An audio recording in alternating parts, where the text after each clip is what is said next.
Assalamualaikum warahmatullahi wabarakatuh. Alhamdulillah, pada kesempatan kali ini kita akan membahas tentang asal-usul habaib, tariqah mereka, dan peran mereka sepanjang sejarah Islam. Dan insya Allah kita akan fokus pada masalah habaib di Nusantara. Dan Alhamdulillah, kali ini kita ditemani oleh seorang peminat kajian sejarah Islam yang menurut saya pribadi sebagai orang yang menekuni persoalan atau topik tentang silsilah habaib, sejarah habaib di Indonesia maupun juga di mancanegara, yang saya anggap mumpuni untuk berbicara tentang siapa mereka dan apa ajaran mereka, bagaimana perilaku hidup mereka, akhlak mereka, dan karya-karya dan juga tokoh-tokoh para habaib. Bersama kami Sayyid Fikri Syahab. Kif halukum? Khair? Alhamdulillah, khair. Alhamdulillah. Alhamdulillah. Jadi para pemirsa sekalian, saya akan mulai pertanyaan pasti siapa sih? Karena sekarang kita akan menghadapi fenomena popularitas habaib. Minimal kalau kita lihat di search engine, di Google, di website, di media sosial, banyak orang bertanya tentang habaib. Ada juga yang bingung membedakan habib sama tabib, apa beda mereka, dan kemudian siapa sebenarnya habib, siapa yang disebut sebagai habib, apakah habib itu sama dengan sekedar turunan nabi atau dia gelar yang lebih daripada sekedar gelar untuk turunan nabi atau dzurriyyah rasul. Dan apa sekarang ada gugatan juga, apa benar ada keturunan nabi dan seterusnya. Dan inilah kira-kira topik-topik yang akan kita bahas. Nah, pertanyaan yang paling pertama tentunya adalah asal usul habaib ini seperti apa? Ya, terima kasih Sayyid Musa. Assalamualaikum warahmatullahi wabarakatuh. Alhamdulillah, wassalatu wassalamu ala Rasulillah wa ala alihi wa sahbihi wa man walah. Ini memang topik mengenai habaib, ini topik yang lagi tren saya kira ya sekarang. Jadi memang wajar orang bertanya-tanya mengenai apa sih habib itu, habaib ya. Kita tahu habaib itu sendiri adalah bentuk plural daripada habib, yang berarti orang yang dicintai. Ya tentunya orang yang dicintai itu pasti ada sebabnya kenapa mereka dicintai. Itu akan kita bahas, dan sebetulnya penggunaan tradisi habib itu sendiri melalui sebuah evolusi ya. Kalau kita mungkin kita akan bahas dari sisi sejarah dulu ya. Kita tahu term atau istilah habib ini atau habaib dalam bentuk jamaknya itu adalah atribut yang diberikan kepada orang-orang yang dinisbahkan kepada Rasulullah SAW, keturunan daripada Rasulullah SAW. Pada umumnya, pada awalnya mungkin di Nusantara dikenal orang-orang yang sangat dekat dengan keagamaan, jadi tokoh-tokoh agama dan lain sebagainya. Walaupun di akhir-akhir ini mungkin terjadi sedikit pergeseran nilai. Nah, mari kita kembali lagi mungkin ke zaman asal usulnya sendiri daripada habaib sendiri.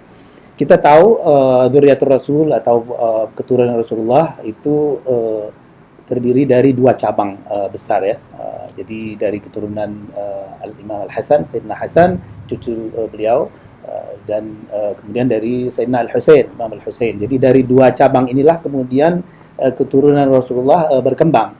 Dan hal ini sepakat para ulama, ahli sejarah, ya, sejarawan dan ahli nasab juga itu sepakat bahwa Rasulullah mempunyai keturunan dari kedua cabang ini. Jadi kalau ada yang bilang tidak ada, ya berarti itu memang kurang referensi ya. Berarti itu ya, kita lihat berbagai kitab-kitab ansab, kitab tafsir, demikian juga kitab-kitab sejarah, semua menulis mengenai sejarah adanya ketersambungan daripada dzurriyyatur Rasul. Jadi ini sesuatu yang well recorded lah, ya? Well recorded dan muttafaq alaih, disepakati oleh semua golongan apapun di dalam Islam ya. Dan pakar-pakar mereka. Kita bisa lihat semua kitab-kitab ansab, kita bisa sebutkan bahkan banyak kitab-kitab yang mempelajari khusus mengenai silsilah Alawiyin ini ditulis oleh para ulama-ulama.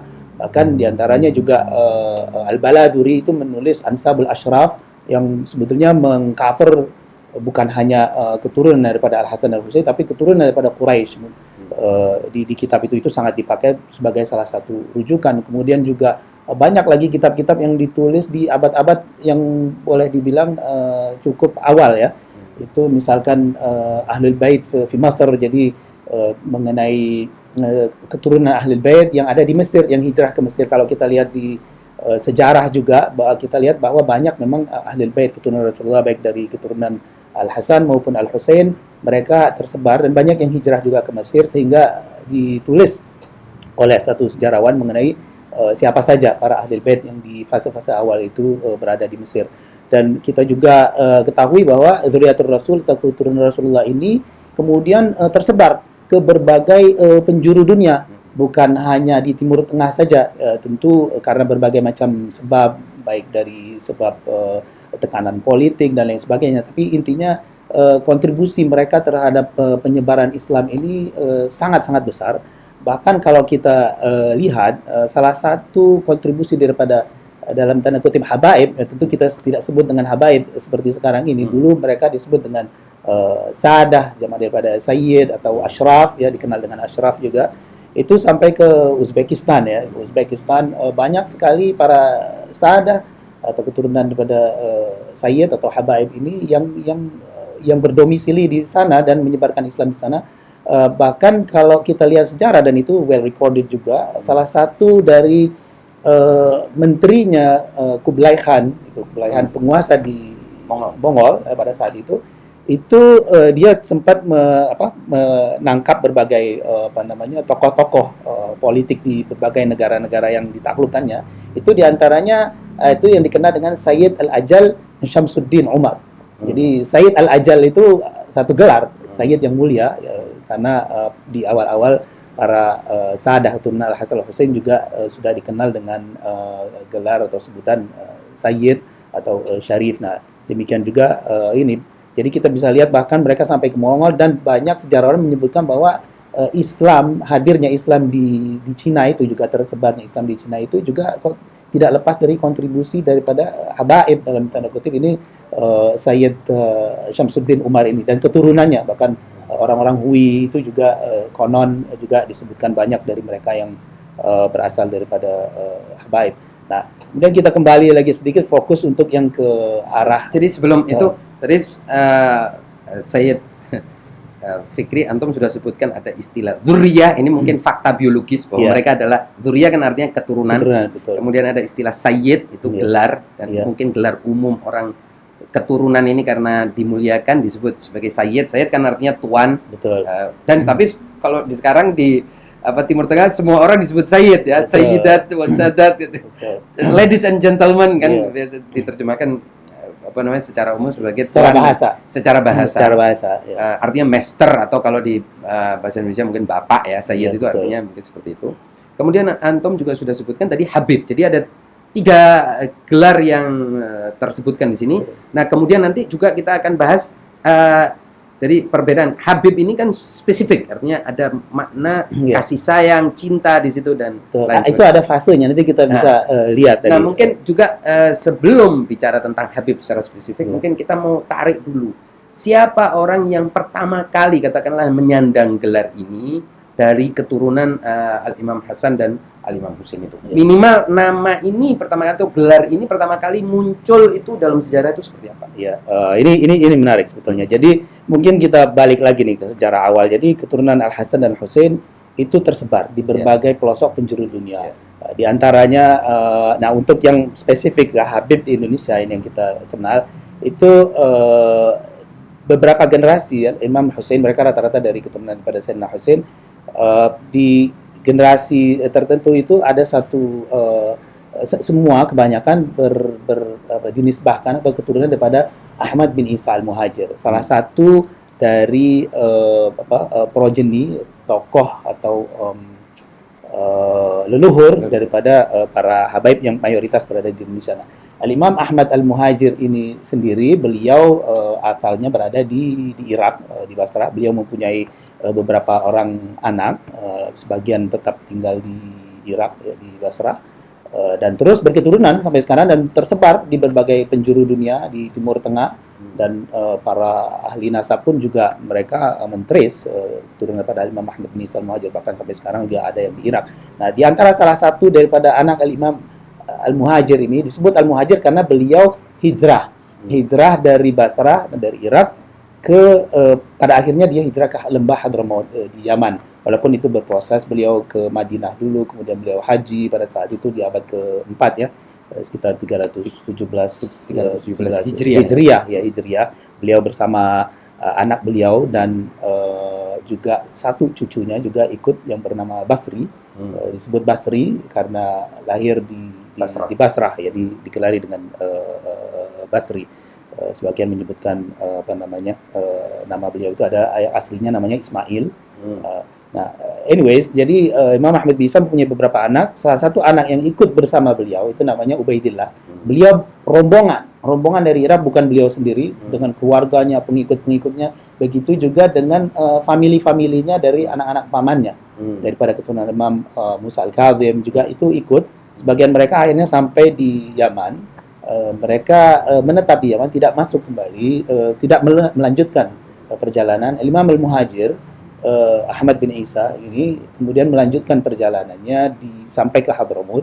Ya, singkat cerita mereka sampai ke Hadramaut. Ini sebetulnya cerita yang cukup panjang dan cukup populer ya. Itu ada pembahasan sendiri, ada kitab sejarah sendiri yang membahas. Tapi mungkin singkatnya faktor penyebab hijrah itu apa? Nah, ini menarik. Faktor sebetulnya salah satu faktor utama yang menyebabkan Imam al-Muhajir Ahmad bin Isa ini pindah ke Hadramaut ini, beliau mencari ketenangan karena suasana politik fitnah yang begitu merajalela dan kacau. Kondisi Irak pada saat itu dengan berbagai glamor, kegemilangan, berbagai macam itu era dinasti Abbasiyah ya. Dinasti Abbasiyah, betul. Di situ terjadi berbagai kekacauan politik. Kekacauan politik, terus terjadi konflik, horizontal, vertikal, semua. Jadi dan hal ini mengganggu Ahmad bin Isa al-Muhajir. Beliau ingin mencari, beliau kan guru, pengajar, jadi mungkin perlu suasana ketenangan untuk mengajar, atau beliau punya aktivitas apa kira-kira? Kenapa? Betul. Ya, Imam al-Muhajir ini sebetulnya seorang yang dikenal juga sebagai muhaddits, ahli agama. Bahkan beliau mempunyai satu kitab yang ditulis ya oleh generasi belakangan, Al-Musnad al-Muhajir. Tentunya di situ berisikan riwayat-riwayat hadis yang diisbahkan kepada Imam Ahmad bin Isa al-Muhajir. Beliau adalah tokoh agama yang dikenal, bahkan bisa juga dilihat di beliau seorang tokoh yang dihormati. Disebutkan oleh At-Tabari, Imam At-Tabari menyebutkan Ahmad bin Isa al-Alawi, dalam para ulama juga menyebutkan bahwa Ahmad bin Isa al-Alawi ini adalah Imam al-Muhajir, sebetulnya Ahmad bin Isa al-Muhajir, dan disebutkan dengan penuh hormat. Kita tahu Imam At-Tabari adalah salah satu tokoh ahli tafsir yang sangat terkenal dalam sejarawan juga. Tarikh At-Tabari begitu terkenal, dipakai sebagai rujukan.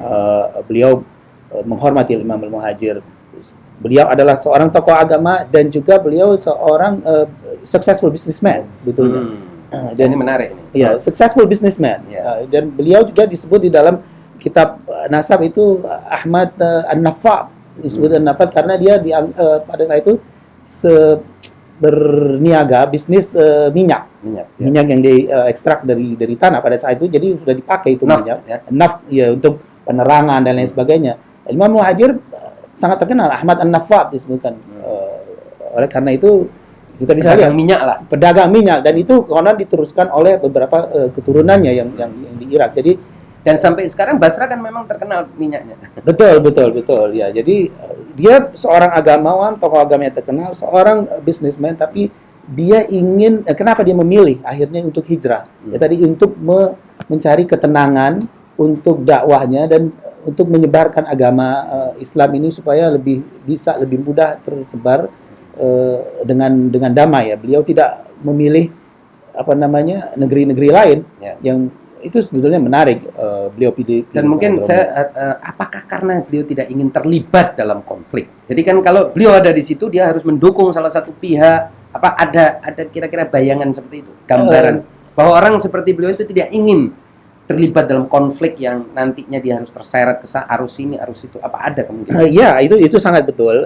Saya kira itu betul karena kita tahu Imam Al-Muhajir punya saudara yang namanya Muhammad bin Isa. Ahmad bin Isa, Muhammad bin Isa. Ada beberapa anak daripada Imam Isa Rumi. Ayah beliau itu banyak punya anak, diantaranya salah satu tokoh yang cukup terkenal, kakak daripada Imam Al-Muhajir itu Muhammad bin Isa. Beliau terlibat politik. Beliau terlibat politik, terlibat kakak pada Imam Muhammad bin Isa. Terlibat di pergolakan politik pada saat itu karena melihat berbagai macam mungkin ketidakadilan dan sebagainya, tapi akhirnya beliau mengambil jalan itu. Sementara Imam Muhajir melihat itu bukan jalan yang terbaik pada saat itu gitu. Ijtihad beliau melihat ijtihad yang berbeda. Dan pada akhirnya ternyata atau mengambil peran yang berbeda bisa jadi. Jadi selain ijtihad juga ini perannya begini, saya peran yang lain lah. Itu betul juga peran yang berbeda. Tapi pada akhirnya Muhammad bin Isa juga mengikuti ijtihad Al-Muhajir. Ternyata setelah melakukan kontemplasi dan usaha yang satu fase tertentu, Muhammad bin Isa mengambil kesimpulan bahwa ternyata pada saat itu kondisi seperti itu bukan itu jalan yang terbaik untuk menegakkan agama ini. Jadi lebih baik menggunakan cara-cara yang lebih damai dibanding dengan mengangkat senjata. Jadi akhirnya Muhammad bin Isa pun juga meletakkan senjata sebetulnya karena dia ijtihadnya ternyata ternyata saya punya adik ijtihadnya lebih tepat.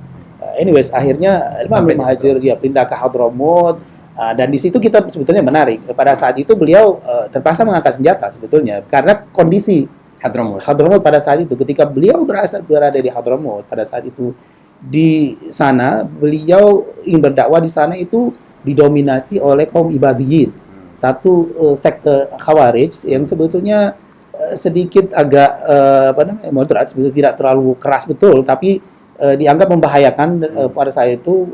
Dia punya akidah dan juga cara-cara mereka ya, aksi-aksi kekerasan, takfiri dan lain sebagainya, sehingga Imam Muhajir mengambil ijtihad bahwa pada saat itu dalam konteks itu saya harus tundukkan mereka.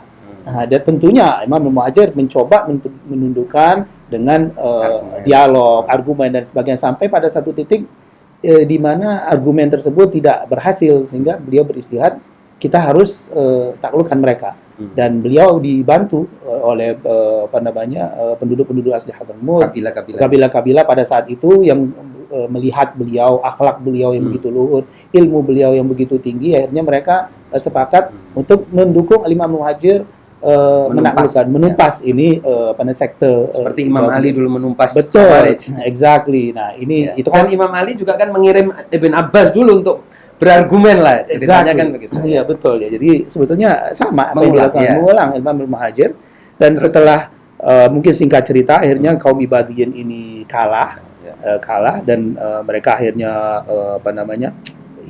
pergi ke Oman sampai sekarang masih ada ya Ibadiyin walaupun sekarang sudah moderat jauh berevolusi, tapi pada saat itu berbeda ya. Nah, di situ mulai Imam Muhajir mengajarkan penduduk dengan akhlak beliau. Intinya memang akhlak inilah yang menjadi kata kuncinya. Suri tauladan daripada Imam Muhajir. Kenapa beliau berhasil? Beliau menggunakan cara-cara moderasi, bagaimana caranya mengajak penduduk Hadramut yang sebetulnya dikenal juga cukup keras ya. Mereka itu tapi Imam Muhajir berhasil dengan anak-anaknya juga melakukan satu pendekatan yang pendekatan akhlaki, adabi begitu, bukan menggunakan pendekatan kekerasan. Di sini di fase-fase ini, jadi kita bicara masalah Habib. Fase-fase ini para tokoh-tokoh Alawiyin, kita sebut Alawiyin ya.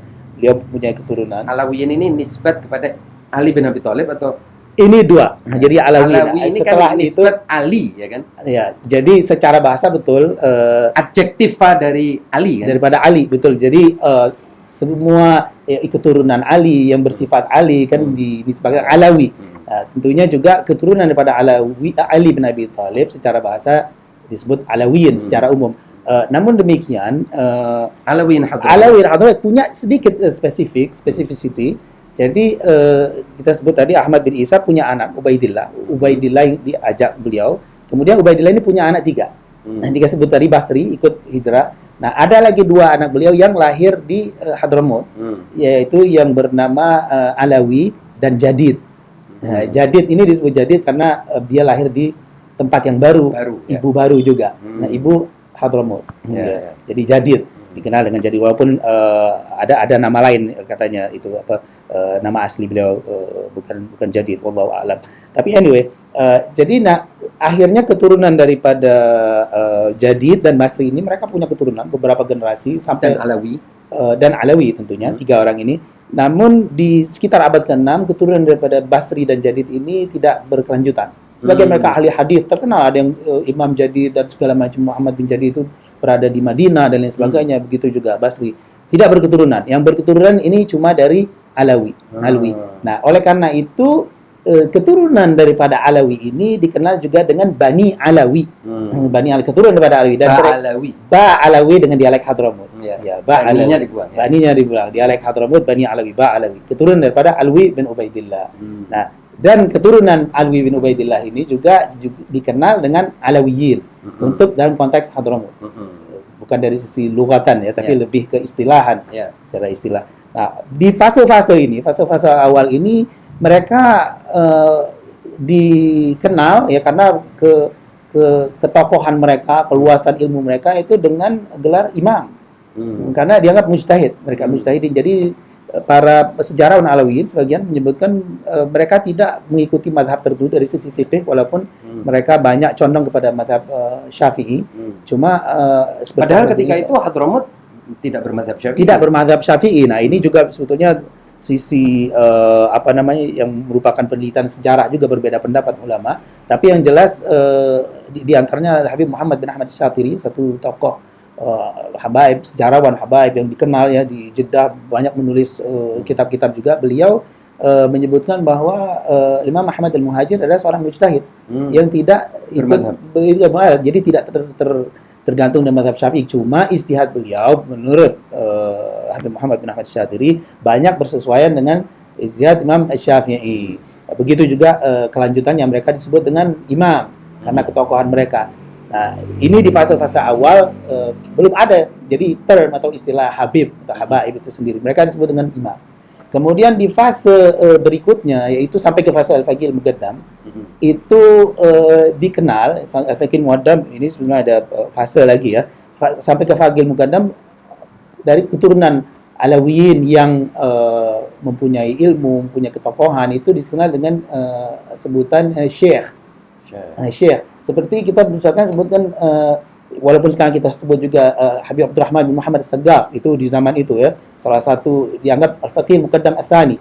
Jadi satu tokoh yang sangat dikenal, dia di dalam kitab-kitab sejarah Alawiyin Syekh Abdurrahman As-Saggaf disebut, bukan Habib Abdurrahman As-Saggaf, walaupun zaman ini kita sebut Habib Abdurrahman As-Saggaf. Begitu juga tapi Al-Faqih Al-Muqaddam dikenal Al-Faqih Al-Muqaddam, tapi disebutnya Syekh Al-Faqih Al-Muqaddam. Sebagian menyebutkan sampai saat itu beliau masih Al-Imam Al-Faqih Al-Muqaddam. Setelah itu disebut dengan Syekh, di bawahnya Muhammad Maulad Dawila, Syekh Muhammad Dawila. Makanya juga kita sebut dengan kita kenal salah satu tokoh Alawiyin yang sangat terkenal, Syekh Abu Bakar bin Salim. Oh iya, betul. Ya, Syekh Abu Bakar bin Salim. Disebut dengan Syekh, guru juga sangat. Iya, betul. Bahkan yang saya dengar di Hadramaut sendiri para guru-guru yang terhabaib juga disebut dengan Syekh. Ya, Syekh. Jadi satu term atau istilah yang masih umum juga disebut di kalangan Syekh Ali. Misalnya Syekh Ali bin Abi Bakar As-Sakran. Syekh Abi Bakar As-Sakran juga disebut dengan Habib Abu Bakar As-Sakran, tapi terkenal sekali di antaranya wiridnya kan. Wirid As-Sakran itu sebetulnya dinisbahkan kepada Syekh Ali. Syekh Ali bin Abi Bakar As-Sakran. Nah, pada fase itu mereka disebut dengan Syekh. Nah, kemudian, jadi kita masih punya istilah, ada imam yang masih disebut imam karena mujtahid ya. Itu dari mulai Imam Al-Muhajir, juga Imam Al-Faqih Al-Muqaddam, juga belakangan ada Imam Al-Haddad. Ya. Itu kan mereka berarti apa? Bedanya mungkin di sini kita perlu sedikit penjelasannya. Bedanya imam dengan nanti kita menyebut Habib itu apakah status keilmuannya atau apa? Saya ada nggak penjelasan tentang itu? Secara spesifik saya belum temukan ya, tapi penggunaan itu lebih awalnya dari ketokohan dan zaman pada saat itu, karena juga dianggap di zaman itu umumnya tokoh-tokoh disebut dengan yang sangat terkenal dengan imam, juga mereka dianggap mujtahid dan lain sebagainya. dianggap sebagai imam secara umum, walaupun spesifik saya tidak menemukan, cuma secara zaman menurut Habib Muhammad bin Ahmad Syatiri, tokoh sejarawan Alawiyin, Habaib ini lebih ke zaman ya. Nah setelah itu kemudian zaman Habib Abdullah Al-Haddad. Nah di zaman itu sudah menggunakan kata Habib. Mulai di zaman Habib Abdullah Al-Haddad Itu dan kira-kira sekitar berapa Hijriah ya? itu mungkin sekitar 300 tahun lalu ya, 400 mungkin ya, sudah 300-an. 900 Hijriah. Lebih ya, Oke. lebih 1000 sekian, sudah 1000. Oh, 1000 sudah ya? 1000 ya, di atas 1000 sudah. Baru digunakan kata Habib itu. Oke. Ya, saya sendiri belum temukan kenapa disebut Habib, munculnya Habib pada saat itu. Tapi Konteks sosial politik apa kira-kira yang menyebabkan muncul Iya. kata? Karena Habib ini kan, mohon maaf ya, kalau Iya. di antara kita yang paham bahasa Arab kan Habib ini kadang-kadang antara pacar sama kekasih kan ngomong ya Habibi, Habibati kan di musik-musik Arab Betul. juga kan sering kita Seperti dengar Sayyid tadi. seperti Sayyid. Seperti Ya, Sayyid. Sayyid umumnya orang bicara Sayyid itu Tuan. tuan ya kan. Iya. Bapak maksudnya. Betul. Apa jadi kan ini kayak ini hubungan kan lebih personal kalau Sayyid. Betul. Antara yang memanggil dengan yang dipanggil ini punya hubungan khusus. Iya. Kan kira-kira begitu. Iya, betul. Apa Iya. pencetusnya kalau boleh Iya, tahu? karena 300 tahun yang lalu itu apa betul. yang terjadi? Yang paling utama, ya saya lihat begini. Kan kalau kita pelajari lagi ini tidak lepas dari Thariqah Alawiyah sendiri. Ya, Thariqah Alawiyah itu satu metode, satu cara yang dibawa oleh para aslaf, para tokoh-tokoh leluhur Alawiyin ini mengajarkan Islam. Ya tentunya berruh daripada Tariqah Alawiyah itu, inti sari pada Tariqah Alawiyah itu tentunya Al-Quran, As-Sunnah, ajaran Nabi, dan akhlak. Nah, itu bagaimana, jadi hubungan keseimbangan, basically sebetulnya keseimbangan dua hablum minallah dan hablum minan nas itu very strong, sangat kuat sekali dan sangat balance. Jadi akhlak ini, hubungan antar manusia inilah yang sebetulnya merupakan suri tauladan daripada para habaib itu, sehingga mereka menjadi orang-orang di masyarakat, orang-orang yang dicintai. Ini ya karena Habib itu orang yang dicintai kan, seperti Antum tadi bilang kan, Habibi, kekasihku. Nah, oleh karena itu masyarakat pada saat itu, masyarakat di Hadramaut khususnya, mereka karena para tokoh Alawiyin pada saat itu menunjukkan akhlak yang begitu mulia, mengikuti salah satu Tariqah Alawiyah, inti daripada Tariqah Alawiyah itu adalah mengikuti akhlak Nabi sallallahu alaihi wasallam, sehingga mereka sangat dicintai, sehingga akhirnya mereka dipanggil dengan Habib, orang yang kami cintai, orang yang kita cintai karena mengikuti datuknya Al-Habib, gitu. Khususnya dalam muamalah dengan betul masyarakat. betul. Ya, jadi kan tadi hablum minan nas itu kan, jadi dua inti tadi, Al-Quran, Sunnah, dan akhlak. Bagaimana mengajar masyarakat untuk mencontohkan Al-Quran, Sunnah ini dengan akhlak mereka. Kan tidak bisa cuma diajarkan ya. Nah, tentunya mereka harus mengejawantahkan implementasi daripada akhlak itu.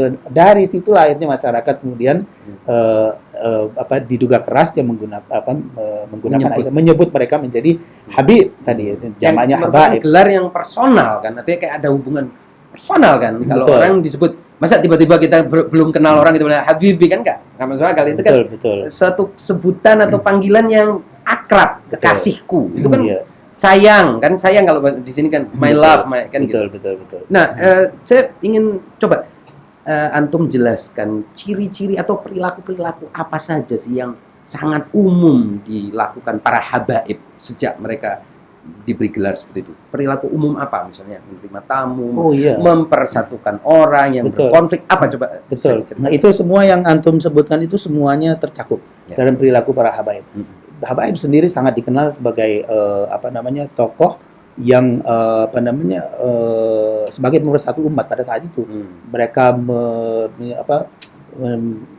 menyelesaikan konflik ya. Nah, bisa ceritakan tentang mengapa itu? Itu kan kalau kita tarik ke belakang Al-Imam Al-Faqih Al-Muqaddam, kemudian mematahkan pedang, itu konteksnya seperti apa? Kenapa kok sampai pedang dipatahkan? Bukankah pedang ini tetap punya fungsi gitu? Betul. Apa itu? Itu ceritanya bagaimana? Dan sepertinya sejak itu masyarakat Hadramaut secara keseluruhan dan masyarakat muslimin secara keseluruhan memandang Habib ini problem solver atau peacemaker lah ya, istilahnya pembawa kedamaian. Itu gimana ceritanya? Memang ada beberapa analisis ya mengenai hal ini. Tadi kita sebutkan bahwa Imam Muhajir itu melakukan harus mengangkat senjata juga untuk menumpas kaum Khawarij tersebut, dan itu terjadi tidak serta-merta hilang satu generasi.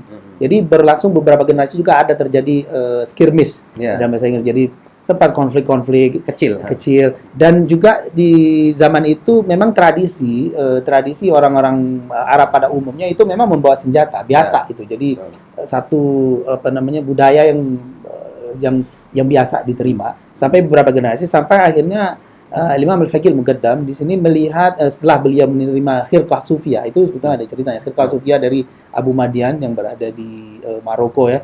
Itu bahkan ada satu hikayat sendiri kan. Abu Madian ini gurunya Ibn Arabi juga ya. Gurunya Ibn Arabi, jadi memang luar biasa sebetulnya. Al-Faqih Al-Muqaddam ini Muqaddam termasuk tokoh juga yang konon khirqah itu diwasiatkan oleh Abu Madian untuk diberikan kepada Al-Faqih Al-Muqaddam. Nah, ketika itu memang beberapa analisis ya. Al-Faqih Muqaddam melihat tidak perlu lagi saya pegang senjata ini karena jadi pajangan aja, dan ini mungkin kadang-kadang mungkin juga menjadi satu simbol kekerasan. Jadi saya lihat jalan yang terbaik bagi kami pada saat itu Alawiyin, karena beliau tokoh ya sudah kita menggunakan jalan peace, dan itu lebih jalan damai yang lebih berhasil, lebih bermanfaat konteksnya pada saat itu, dan dan ternyata beliau sangat berhasil. Nah, dari zaman itulah para Alawiyin tidak pernah lagi terlibat basically dalam konflik politik dan sebagainya. Rata-rata seperti ini. Mereka memang peacemaker, problem solver, tapi mereka tidak terlibat langsung. Jadi kalau kita lihat di Hadramaut bahkan berbudaya al-munsib, al-manasib ya, munsib beberapa suku-suku Alawiyin itu, misalnya Syekh Abu Bakar, Al-Attas, Al-Aidarus segala macam juga itu mereka dikenal juga sebagai munsib juga. Itu munsib awal mungkin kalau sekarang ini kayak semacam kepala kampung atau kepala suku dan sebagainya. Mereka ada sebagian yang pegang senjata, tapi tujuan mereka itu sebetulnya posisi mereka itu sebagai peacemaker dan problem solver, mediator gitu. Jadi lebih ke situ, dan itu budaya yang jalan terus sampai saat ini katanya.